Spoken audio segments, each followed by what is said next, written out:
Now, you want to go to your background, how we got here, personal computer, software copying. We haven't touched about software copying. Well, that's next. Oh, yeah, let's talk about software copying. Well, we started talking, well, we were talking about the various technologies. Okay, so we're leading up. Okay.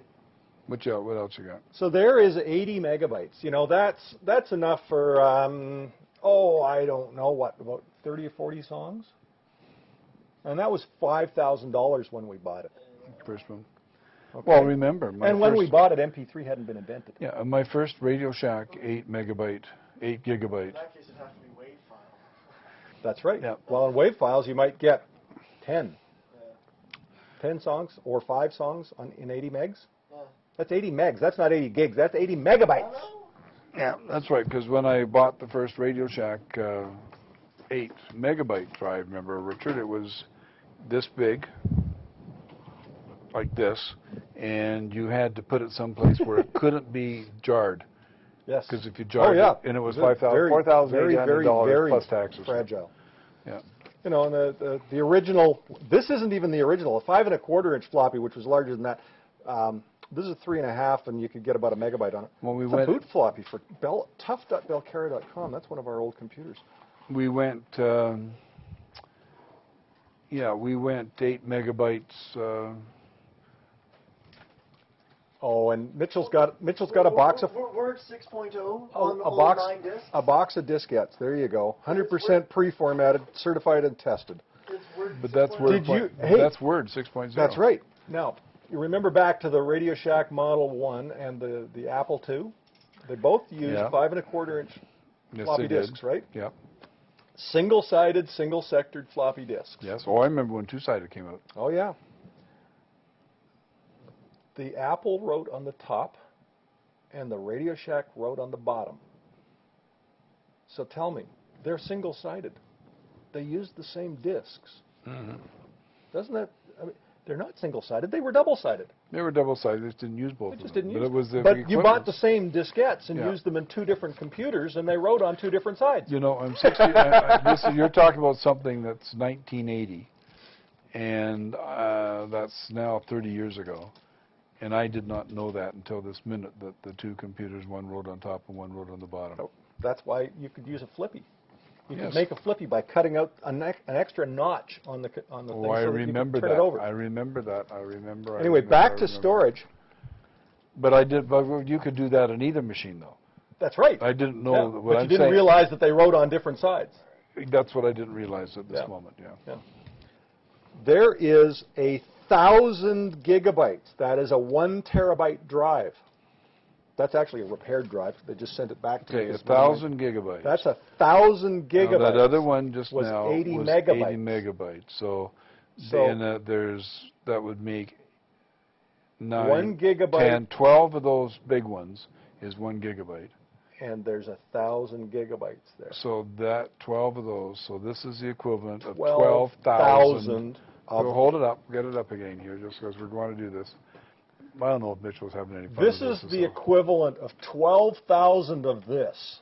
I have the equivalent of 14 of double that. So you got a 40 gig or 40 meg. No. 5 1/4. You've got a 2 terabyte. Single drive or? Oh, okay. I didn't realize they were out yet, but doesn't surprise me. I know there's 1.5. Anyway, well, maybe point is, go to Christmas time with my credit card. 12,000 times more storage, and this cost me $83. $83. And for the 2s, you and paid about $139. This was 5,000. Oh, you paid 90? Yeah. 97. $97 for 2 terabytes. I know. That's part of. This is the reason for what we're going to be talking about in the not too distant future. Okay, because this hard disk can hold virtually every piece of music that you've ever listened to. And the one that Mitchell's got can hold it and it can hold 2 copies. It can hold the copy that you or everyone that you've listened to, plus everyone I've listened to, plus all of his. And I don't like all of his. And because that storage is so cheap, people are copying music. Just like that. Just like and that. you've actually spoken to the I stood in front of the Copyright Board of Canada, in and Ottawa. I have talked about this, talking about a thing called the blank media levy.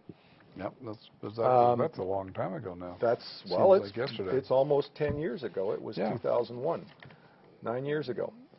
The problem has been creeping up on us ever since the PC started, because back in the days of the 5 1/4 inch floppy disk, if you recall, one of the ways that the software companies tried to stop people from copying their software was they'd drill little laser holes in the diskettes Yes. at various spots. I remember And that. if the laser hole wasn't in exactly the right spot, your software didn't work.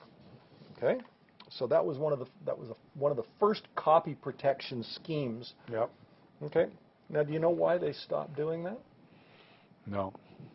Well, first of all, because we stopped using floppy disks for Yes. distribution. Well, that's a But good point. Even but before that, I mean that, and everybody and his dog had a method of getting around it anyway. they stopped doing it because their potential customers were telling them that they would not purchase anything that they could not make The backup proper copy. backup copies of. Lots of. They annoyed enough customers. They couldn't stop people from copying stuff because the hackers of the day figured out how to beat The it. next day, yes. The next day. All they did was annoy their customers, and their customers stopped buying their product because of it. Yep. Okay? I remember talking to half a dozen different people who were writing software. The guy next door to us wrote accounting packages. He was driving around in a Rolls Royce, for God's sake, and he was like 22. He wasn't that much older than or younger. He was younger than I was. He was younger than I was. At 22, he was riding around in a Rolls Royce. I should have gone work with him. Instead, I made $50,000 a year at Radio Shack selling computers, which wasn't bad. But he used these laser hole drilled floppies to protect his software, and it was him. It was conversations with him. He kept his thumb on the industry about these different various copy protections, and he could break the stuff. He already knew how to break it. Sure. His customers basically forced him to stop protecting his software that way. They came up with a dongle that hung off the back of your computer, and that was fine as long as you only wanted that computer for one thing. Yeah. Because you couldn't put two dongles on until they invented stackable dongles. And then what had happened is you'd have a half a dozen of these dongles hanging off the back of your computer, and the secretary would kick it and break one. And then the software wouldn't work. And then the boss would scream at her, and they'd phone up the computer software company and try to get a replacement for it. And the computer software company treated them like crooks. You've made a copy, and now you want to give away a copy.